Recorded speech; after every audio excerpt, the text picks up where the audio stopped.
छोटे कपड़ों वाली बीवी। अजित एक छोटे कस्बे में रहने वाला सीधा सादा लड़का था। उसकी शादी दिल्ली की रहने वाली सौम्या के साथ हो गई।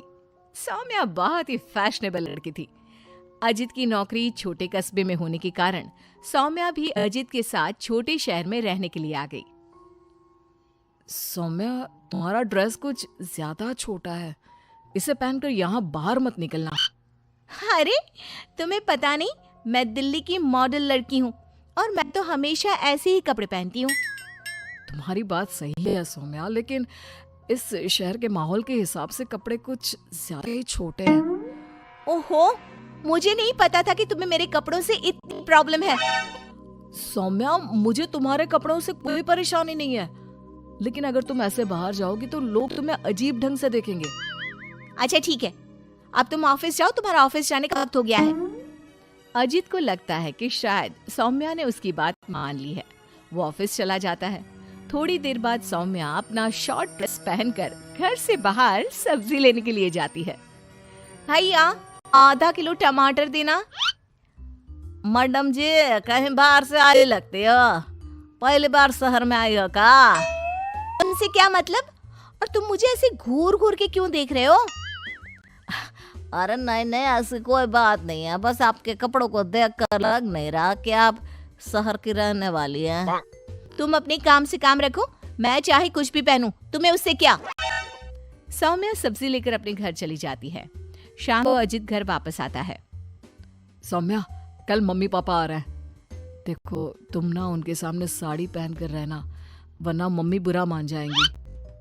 अरे यार, तुम भी ना जब देखो तब मेरे कपड़ों लेकर परेशान रहते हो। अरे बस 2 दिन की तो बात है सौम्या, उसके बाद तो मम्मी पापा वापस घर चले जाएंगे।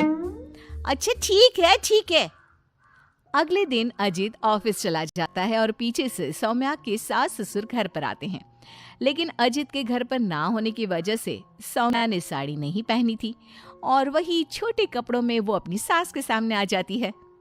नमस्ते मम्मी जी, पापा जी, कैसे हैं आप? अरे मैं तो आंखें बंद कर लेता हूँ, ये बहू ने कैसे कपड़े पहने हुए हैं। राम राम राम राम राम। अरे बहू, तुमको जरा भी शर्म नहीं आती? अपने सास ससुर के सामने इतना छोटा ड्रेस पहनकर घूम रही हो।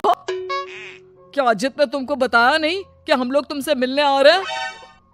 बताया तो था, लेकिन वो क्या है ना मम्मी जी, पापा जी, मुझे तो ऐसे ही कपड़े पहनने की आदत है। जरा मेरे साथ चल, मैं तुझे सिखाती हूँ कैसे कपड़े पहनते हैं। सौम्या की सास सौम्या का हाथ पकड़कर उसे कमरे में ले जाती है और उसकी शॉर्ट ड्रेस के ऊपर जबरदस्ती साड़ी पहना देती है। साड़ी पहनने के बाद सौम्या जैसे ही घर का काम करना शुरू करती है, बार बार जमीन पर गिर पड़ती है। हे भगवान, ये क्या मुसीबत है? ये 5 मीटर की साड़ी पहनकर काम करना मेरे लिए तो बहुत मुश्किल है। क्यों बहू, अब पता चला ना कैसे कपड़े पहनने चाहिए? तो मम्मी जी, आपके कहने का मतलब है कि आप लोगों के सामने मुझे साड़ी पहननी चाहिए? हाँ बहू, तुम्हारी सास के कहने का यही मतलब है। अब आगे से ध्यान रखना। शाम को जब अजीत ऑफिस से लौट कर आता है तो सौम्या को साड़ी में बेहाल देखकर उसे बहुत हंसी आती है। लेकिन अगली सुबह जब सौम्या सोकर उठती है तो उसके कपड़े देखकर अजीत और उसके माँ बाप का सर घूमने लगता है। अरे सौम्या, तुमने ये क्या पहना है?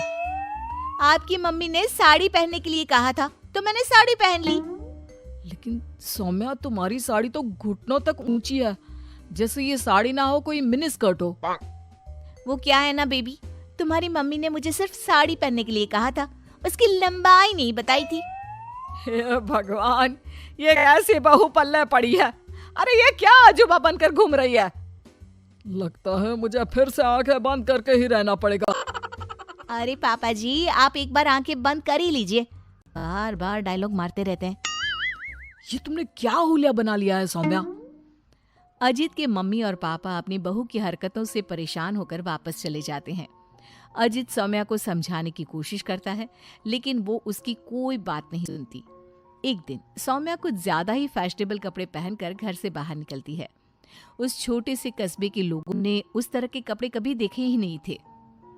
अरे बहन, क्या बात है, तुम्हारे पास पहनने को कपड़े नहीं? कहा लगता है बहुत गरीब हो। चलो मेरे साथ, मैं तुम्हें अपनी पुरानी साड़ी दे दूंगी। हाँ, पागल हो गई है क्या? ये आजकल का फैशन है, फैशन। सौम्या हुआ है, लो ये 10 रुपए रख लो। हाँ कोई बात नहीं। अरे मैं कोई भिखारी थोड़ी ना हूँ। कितने अजीब लोग हैं यहाँ के, इनको फैशन का मतलब भी नहीं पता। थोड़ा आगे जाने के बाद कुछ बच्चे सौम्या को देखकर जोर जोर से हंस देते हैं। अब तुम लोगों को क्या प्रॉब्लम है? क्यों हंस रहे हो ऐसे? आंटी, आंटी आप बहुरूपिया है ना? हाँ? बहुरूपिया क्या होता है? आंटी वही जो अजीब अजीब कपड़े पहनकर गली गली में घूमता है और लोगों से पैसे मांगता है। तुम्हारा दिमाग खराब हो गया है? मैं कोई बहुरूपिया नहीं हूँ। लेकिन आपकी हालत देखकर तो ऐसा ही लग रहा है। तभी वहाँ पर एक औरत आती है। अरे बच्चों, ये तो कोई पागल औरत लगती है। देखो इसके कपड़े भी फटे हुए हैं।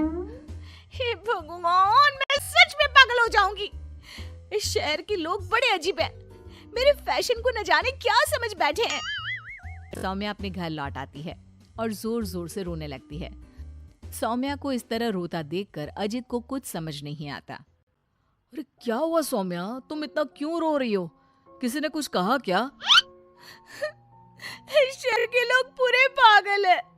मेरे फैशन वाले कपड़ों को देखकर न जाने कैसी कैसी बातें करते हैं।